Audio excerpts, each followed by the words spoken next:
PTI के मुमकिना long मार्च से कबल ही हुकूमत घबरा गई। राना सनाउल्लाह ने लॉन्ग मार्च रोकने से मुतालिक हिकमत अमली को शक्ल देने के लिए सर जोड़ लिए। हुकूमत ने पाकिस्तान तहरीक इंसाफ के मुमकिना लॉन्ग मार्च को इस्लामाबाद में किसी भी सूरत में दाखिल न होने का फैसला किया है। पीटीआई के मुमकिना लॉन्ग मार्च रोकने से मुतालिक हिकमत अमली को हतमी शक्ल देने के लिए इस्लामाबाद में वफाकी वजीर दाखिला राना सनाउल्लाह की ज़ेर सदारत इजलास हुआ। इजलास में लॉन्ग मार्च और धरने को रोकने से मुतालिक हिकमत अमली को हतमी शक्ल दी गई। जराये के मुताबिक वजीर दाखिला राना सनाउल्लाह की हिदायत पर इजलास की कार्रवाई को ऑन कैमरा रखा गया। सिक्योरिटी एजेंसीज ने वजीर दाखिला को मुमकिना लॉन्ग मार्च के हवाले से ब्रीफिंग दी। लॉन्ग मार्च शुरका की तादाद 15 से 20 हजार के दरमियान होने का इम्कान है। इस्लामाबाद पुलिस समेत सिंध पुलिस, रेंजर्स और FC की खिदमात लेने का फैसला किया गया है। इजलास में लॉन्ग मार्च को लॉजिस्टिक और माली मुआवनत देने वालों और तंजीमों के खिलाफ एक्शन की मंजूरी भी दी गई। इस्लामाबाद में PTI लॉन्ग मार्च की सूरत में आतिशी असलहा रखने पर पाबंदी का फैसला भी किया गया है। जराये का कहना है कि लॉन्ग मार्च के दौरान इस्लामाबाद के शहरियों की नकलो हमल, अस्पतालों और स्कूलों को खुला रखने की हिदायत दी गई है।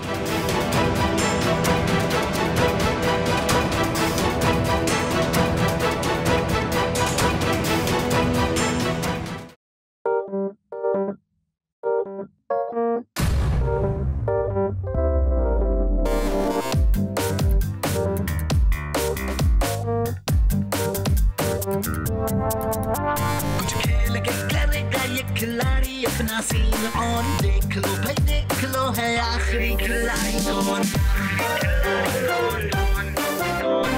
आखिरी खिलाड़ी कौन।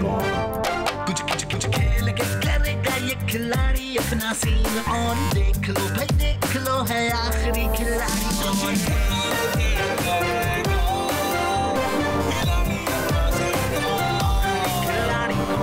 यहाँ ऐसा कुछ नहीं होगा।